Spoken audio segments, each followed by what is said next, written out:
Good morning, students. Dear students, our next chapter is riveted connection. So, what are the riveted connection? A steel structure is composed of many parts known as structural members. So, the various members of steel structures are connected together by means of nut and bolts, pins, rivets, and wires.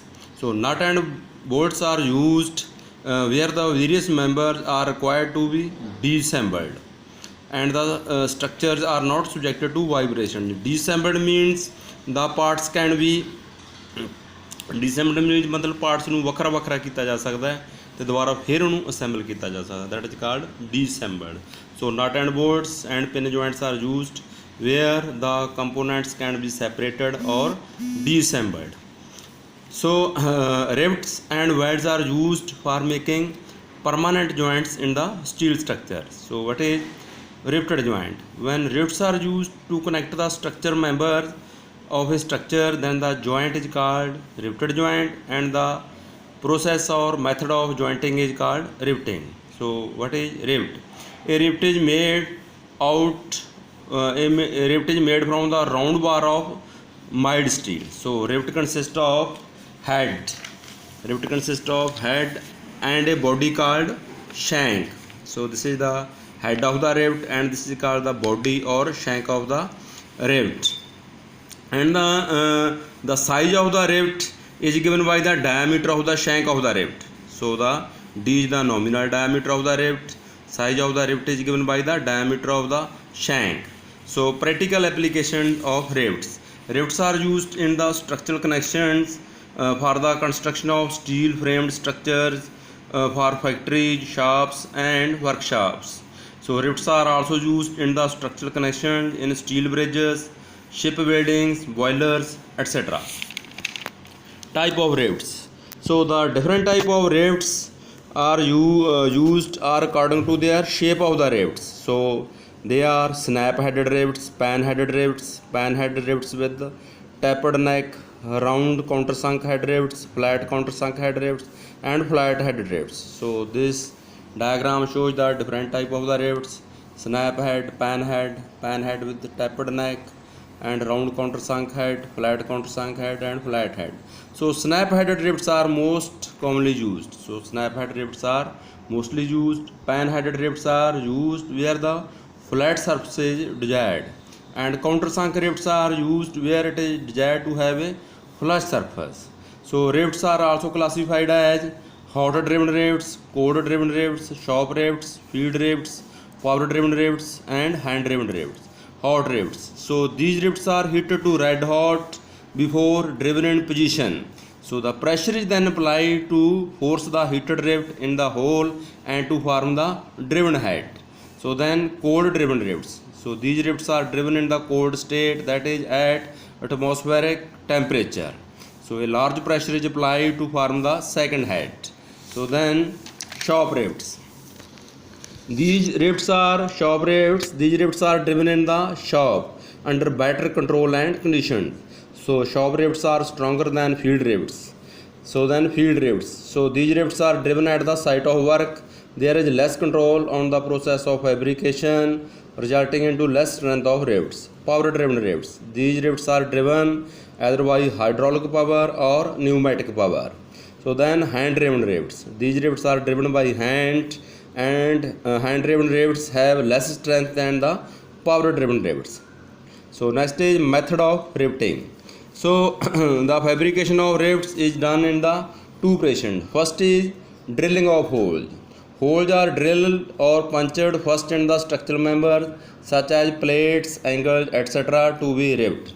So the diameter of the rivet hole is kept 1.5 mm more than the size of rivet up to 25 mm and 2 mm more for the nominal diameter exceeding 25 mm. So then driving the rivets.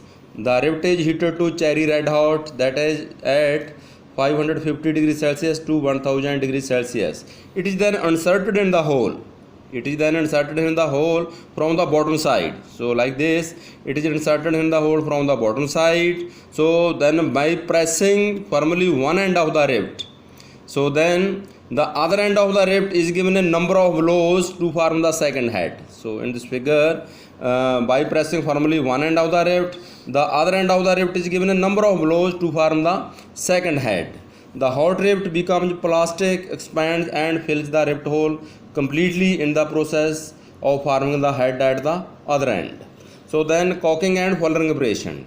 So in order to prevent the leakage of steam and other high pressure liquids through riveted joints, so the plates are faced or forced together by means of caulking and fullerene operation. So caulking is the operation of burring down the edges of the plates and exposed portion of the rivet heads by means of caulking tools in order to prevent the leakage of steam or fluid. So similarly, fullerene is the operation of burring down the whole and thickness of plates by fullerene tools. So the fullerene is done to avoid leakage of fluid or gases through the rivets. So then important terms used in the riveted joint: nominal diameter of the rivet. So it is the diameter of the shank of the rivet when cold and before driving. It is also called the size of rivet. So in this figure, the size of the rivet, it is given by the diameter of the shank of the rivet. So nominal diameter of the rivet. So capital D gives the nominal diameter of the rivet. So then gross diameter of the rivet. So it is the diameter of the shank of the rivet after driving. Diameter of the shank of the rivet after driving. So it is denoted by small d. So it is taken equal to the diameter of the rivet hole.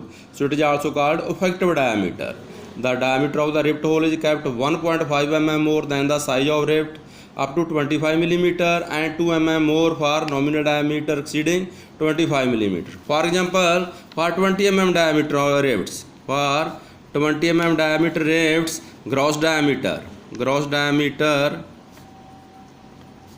so this is equal to 20 plus 1.5, 21.5 millimeter.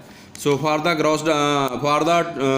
27 mm diameter rivets, so the diameter of the rivet size is 27 millimeter, then gross diameter. So then gross diameter, this is equal to 27 plus 2 mm, 29 millimeter. So gross diameter of 27 mm rivet is 27 plus 2, 29 millimeter. Gross diameter of 20 mm rivet is 20 plus 1.5, 21.5 millimeter. Then row of rivets. So it is the line of rivets parallel to the meeting edge of the member. It is perpendicular to the direction of stress. So in this figure, this is the row of rivets. These are the row of rivets. These are the row of rivets. These are the row of rivets. So what is the row of rivets? Line of rivets parallel to the meeting edge of the member, and it is perpendicular to direction of load, perpendicular to direction of stress. Then gauge line. So these are the gauge line. This is gauge line. So these are the gauge lines. So gauge line, it is also called rivet line or back line. So the line of rivets parallel to direction of stress is called gauge lines. Line of rivets parallel to direction of stress. So then gauge distance, it is the perpendicular distance between two gauge lines. So gauge distance, it is denoted by small g. Gauge distance, it is denoted by small g.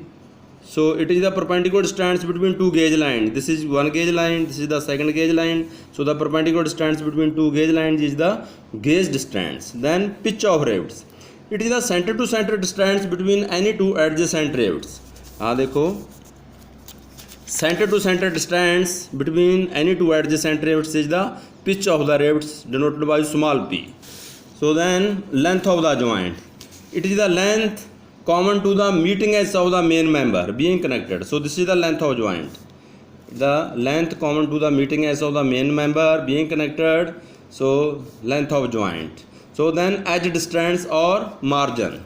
Edge distance, it is the distance of the edge of the member or the cover plate from the center of nearest rivet hole.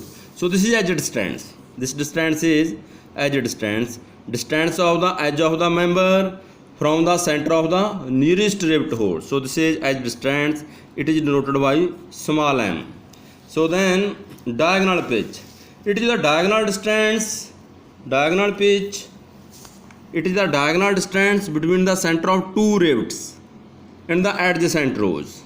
Diagonal distance between the center of two rivets and the adjacent rows. So this is the diagonal pitch. So this is diagonal pitch.